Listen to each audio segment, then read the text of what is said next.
everyone. This is our next project that we're going to get into. It was just delivered today. As you can see, it is a Harvest Right. It's a freeze dryer. We got the large option.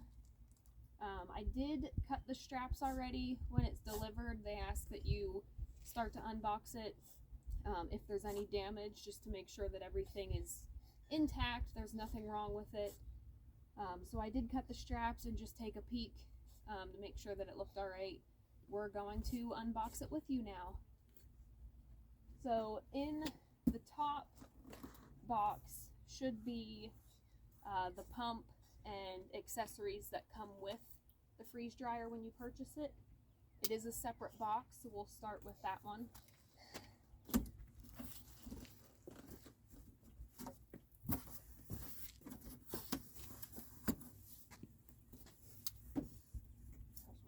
Okay, so we have the impulse sealer. Set it in front.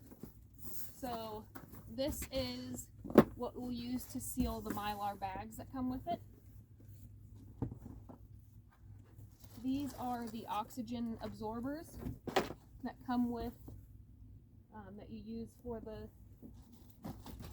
Mylar bags. Oil filter, which looks like a water pitcher. These are the bags themselves. We've got a filter for the oil. Vacuum hose. The trays that go in the freeze dryer. So with the large, you get 5 trays. There are 5 levels, so we can do a good bit at one time. And then this is the hose that goes to the vacuum pump.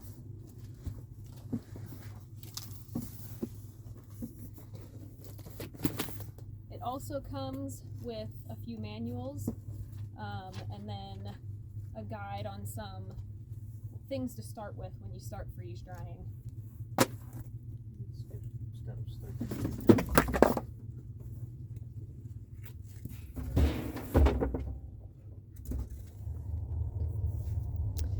These are the accessories that come with it. This is the freeze dryer itself.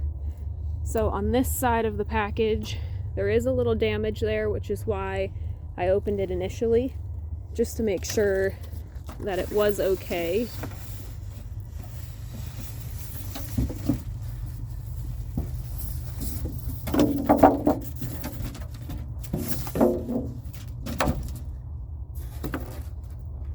And then this is our large freeze dryer.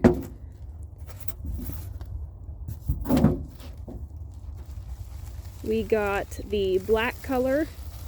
It did have 3 color options. We wanted black just because we like how it looks. It won't show dust and dirt as much.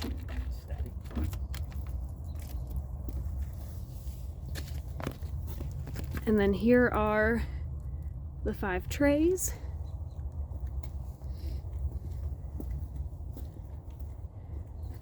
Drain. So when we use this, the trays will slide into each level, and we'll be able to do a good bit of food. I think this one is advertised for 10 to 15 pounds of food at a time. I could be a little off on that. I'd have to double check. But we are very excited to try this.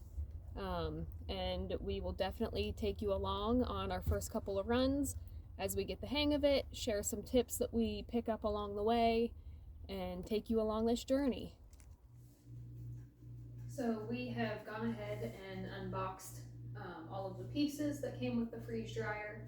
I'll just kind of walk you through what we have. So these are the plugs and hoses for the pump and the freeze dryer itself.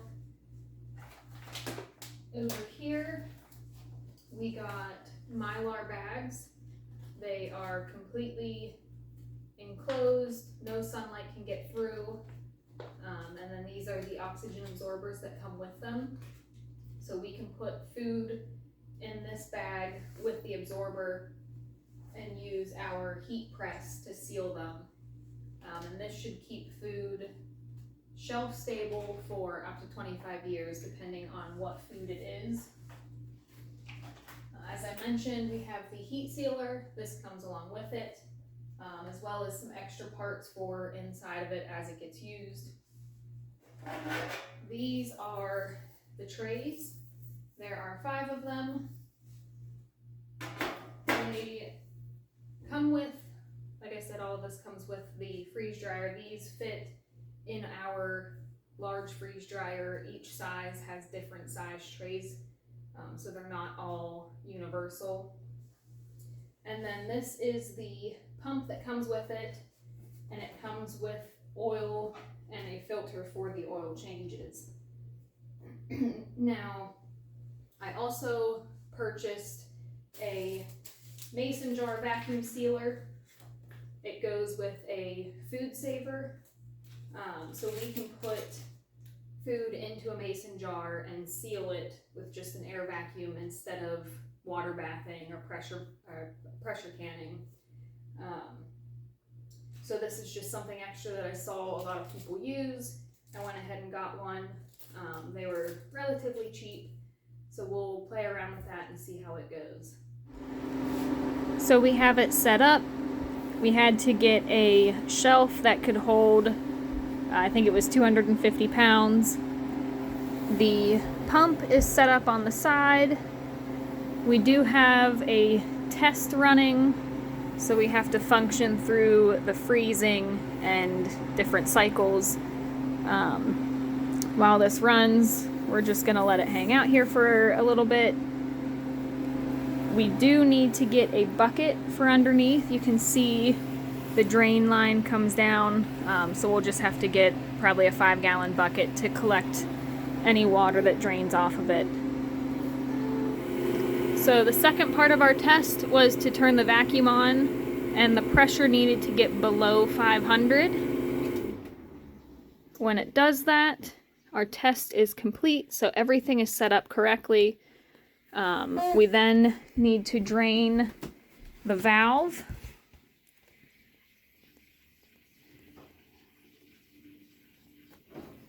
Maybe. And that'll drain into the bucket that we got. Once that vacuum is released, you're able to open the door. And that is our first test run, so it is ready to run our first batch.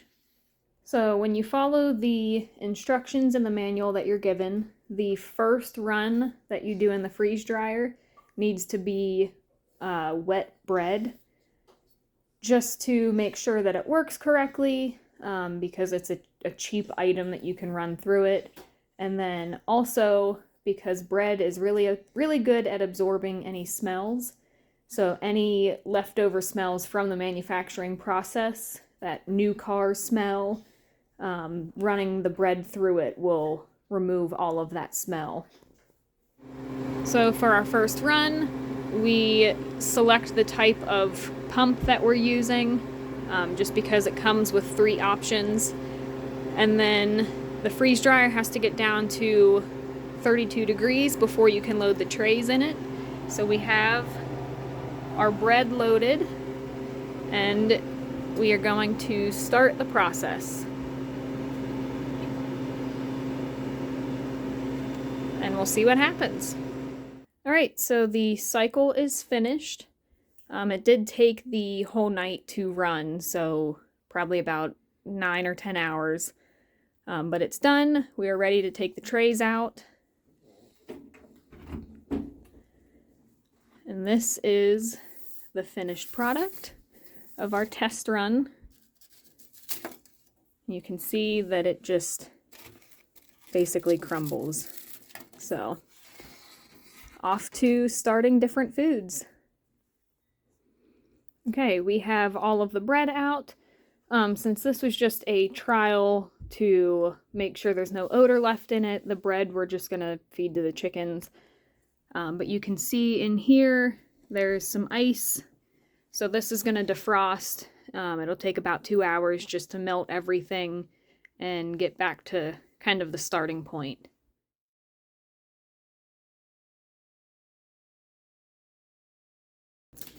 So the fruit is done.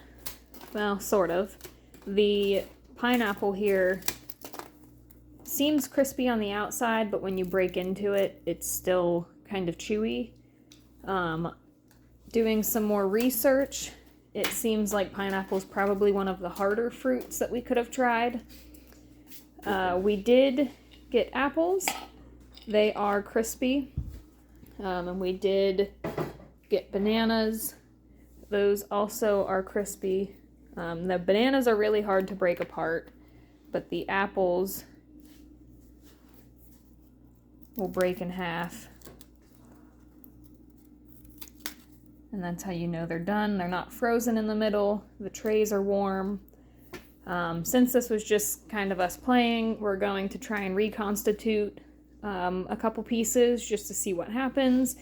And the rest of this we're just going to snack on because the pineapple didn't completely finish, so we won't be able to package this up. So I reconstituted a piece of apple and banana. It definitely takes a lot less water than I expected, so we'll just have to play with that and use a little at a time. The apple does kind of change color. It starts to brown, but a normal apple would do that in the air anyway. And the banana looks pretty normal color-wise. We are going to taste test them though and see how different they are.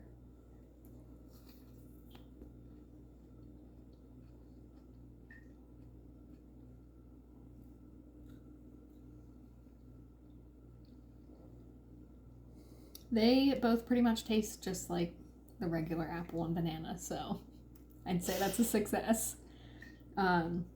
We probably won't do too many videos of freeze drying foods, but if there's a specific food or something you guys want us to try, put it in the comments and we can try the occasional thing now and then. Thanks for watching.